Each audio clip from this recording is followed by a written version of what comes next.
Now I am going to tackle about national minorities. Filipino refers to native born in the archipelago and those who speak its language. This definition would comprise not just Filipino who speak major language such as Tagalog, Visayan, but also languages spoken by relatively few people such as Bontoc, Tiboli, and dili angay basihan sa mga pag-ila sa mga Pilipino ang ilang languages o mga beliefs. Na, there are 5% sa population sa Pilipinas ang mga Muslims. Naasab ang mga Pilipino nga dili Christian or Muslims nga nagtuo sa ilang tagsa-tagsa nga luman nga relihiyon kini nga tawo usahay ginatawag og national minorities or IPs or indigenous peoples.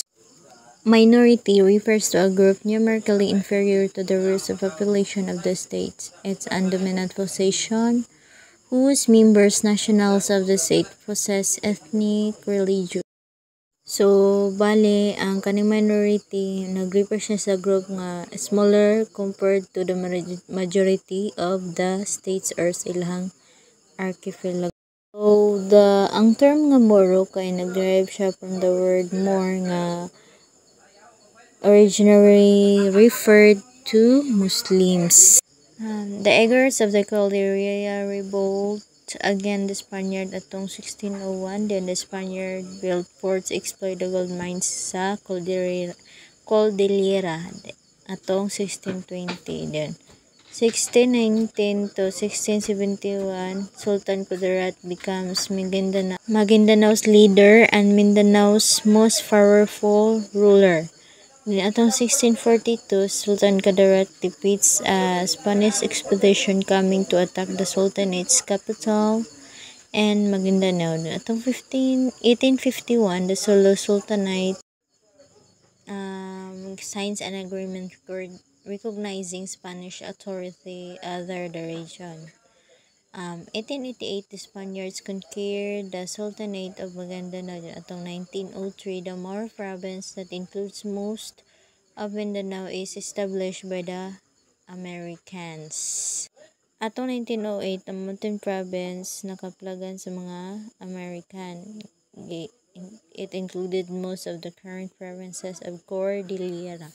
Atong 1970s, when the term was used and accepted by Muslim themselves with the formation of Moro National Liberation Front or MNLF, but unlike in the past centuries, Moro in this instance was used purely by the Muslim. The Bangsamoro Basic Law is a law that says that people who were living in Mindanao, Sulu Archipelago, the Palawan, are considered the original inhabitants. Si Macleing ang usa ka bayani or leader sa mga lumad nga kalinga sa Pilipinas. Siya nahimong ilado tungod sa iyang mga pagpakibisog batok sa sa project niya nga dam sa Chico River. Si Macleing was assassinated by government forces sa iyahang balay atong April 24, 1980. Excerpt from the Manifesto Independence Movement. The Muslim Independence Movement was a secessionist organization founded by the former governor of Cotabato, Dato Ontog Matalam atong 1968. The establishment of the government was a reaction to the 1968 Habida massacre wherein ang mga Muslim soldiers were allegedly killed by the government forces nga under ni Marcos. By declaring the manifesto, Matalam called for an independent Islamic state comprising Sulu, Mindanao, and Palawan to include non-Muslim in the said region. Matalam change niya ang name of the Muslim Independence Movement ngadto sa Mindanao Independence Movement or MI. The foundation of MIM resulted in sectarian violence in Mindanao, and as some argued, in the formation of Moro National Liberation Front. Kaning manifesto, asa ni siya kag main document statement of the MIM regarding the foundation of a near sovereign state called the Republic of the Mindanao on Sulu. The state would be comprised of million Muslims from different provinces in the southern Philippines, including Palawan. The MIM subsequently issued other documents such as Addendums, Constitution, and bylaws. Atong 1972 wherein dato ang tugmatalam ning surrender sa government.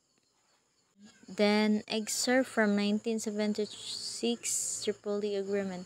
Kaning Tripoli, unsa rin siya nga agreement nila sa una dyan. Kaning Tripoli signed on December 26, 1976.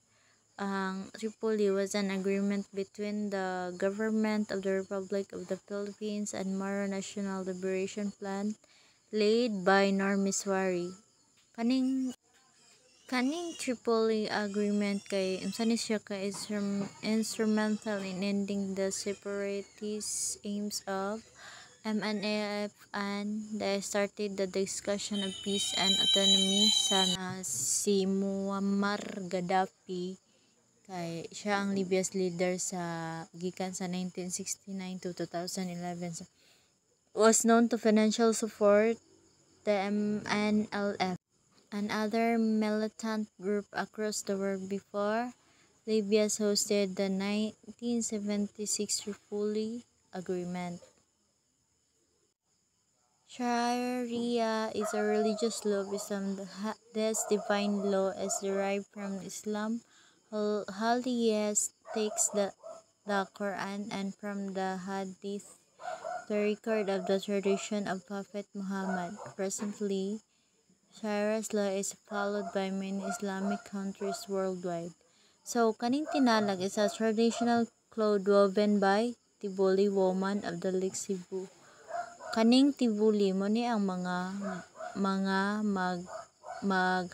ang Tiboli sila ang weaver sa tinlalag nga known as dream weaver because the design of the fabric is believed to be bestowed to them by spirit through dreams.